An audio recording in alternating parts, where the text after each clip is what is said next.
તાંદલજામાં યુવતીના અકસ્માતમાં મોતના મામલે પાલિકામાં રજૂઆત, જવાબદાર અધિકારીઓ સામે કાર્યવાહી અને ₹10 લાખ વળતરની માંગ। તાંદલજા વિસ્તારમાં માર્ગ અકસ્માતમાં યુવતીના કરુણ મોત બાદ આજે વડોદરા મહાનગરપાલિકામાં રજૂઆત કરવામાં આવી હતી।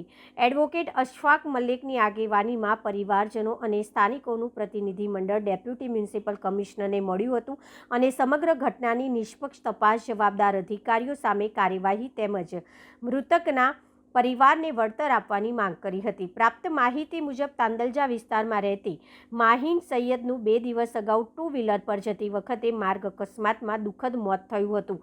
રજૂઆતમાં દાવો કરવામાં આવ્યો છે કે રસ્તા પર પડેલા ખાડાના કારણે યુવતીએ અચાનક બ્રેક મારવી પડી હતી, જેના કારણે તે સંતુલન ગુમાવી રોડ પર પડી ગઈ હતી અને પાછળથી આવી રહેલા રોડ રોલરની અડફેટે આવી જતાં તેનું ઘટના સ્થળે જ મોત નીપજ્યું હતું। પ્રતિનિધિ મંડળે રજૂઆતમાં વધુમાં જણાવ્યું કે અકસ્માત સ્થળે પડેલા ખાડા અંગે 1 સપ્તાહ અગાઉ જ મહાનગરપાલિકાની સંબંધિત વોર્ડ ઓફિસમાં લેખિત રજૂઆત કરવામાં આવી હતી। તેમ છતાંય સમયસર સમારકામ કરવામાં ન આવતા દુર્ઘટના સર્જાઈ હોવાનો આક્ષેપ કરવામાં આવ્યો છે। રજૂઆતમાં જવાબદાર અધિકારીઓ સામે કડક વિભાગીય કાર્યવાહી કરવાની, માર્ગ જાળવણીમાં થયેલી બેદરકારીની તપાસ કરાવવાની તેમજ મૃતક માહિન સૈયદના પરિવારને ₹10 લાખનું વળતર ચૂકવવાની માંગ કરવામાં આવી છે।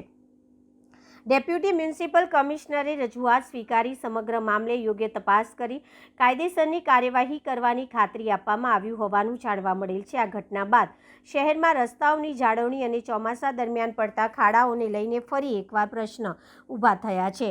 જોકે રજૂઆતમાં કરવામાં આવેલા આક્ષેપો અંગેનો અંતિમ નિષ્કર્ષ સંબંધિત તંત્રની તપાસ પૂર્ણ થયા બાદ જ સ્પષ્ટ થશે। અમે વડોદરા મ્યુનિસિપલ કમિશનર સાહેબની કચેરીમાં આવ્યા છે। વડોદરા મ્યુનિસિપલ કમિશનર સાહેબને રજૂઆત કરવા આવ્યા છે। તાંદલજા વિસ્તારમાં માહિન સૈયદ નામની એક દીકરી જે માત્ર 16 વર્ષની હતી અને રોડ એક્સિડન્ટમાં એનું અવસાન થયું છે, એ દીકરીને ન્યાય અપાવવા માટે, દીકરીને ન્યાયની સાથે સાથે વિસ્તારના રહીશોના પ્રશ્નોનું પણ સમાધાન કરવાના હેતુથી અહીંયા આવ્યા છે। કમિશનર સાહેબ તો મળ્યા નથી, પણ ડેપ્યુટી કમિશનર સાહેબ મળ્યા છે। એમની સાથે રજૂઆત કરી છે અમે કે આ જે દીકરી છે, એ દીકરી જે રોડ આગળ જે રોડના ખાડાના કારણે શોર્ટ બ્રેક કરીને દીકરીને ગાડી સ્લીપ થઈને અવસાન થયું છે, એ જે ખાડાઓ છે, ખાડાઓ બાબતે આ એક્સિડન્ટ થતાં પહેલાંની અઠવાડિયા પહેલાંની ફરિયાદ હતી અમારી, અને અમારી રજૂઆત છતાં એ ફરિયાદ સાંભળીના અને છેલ્લે એક દીકરીનો ભોગ લીધો।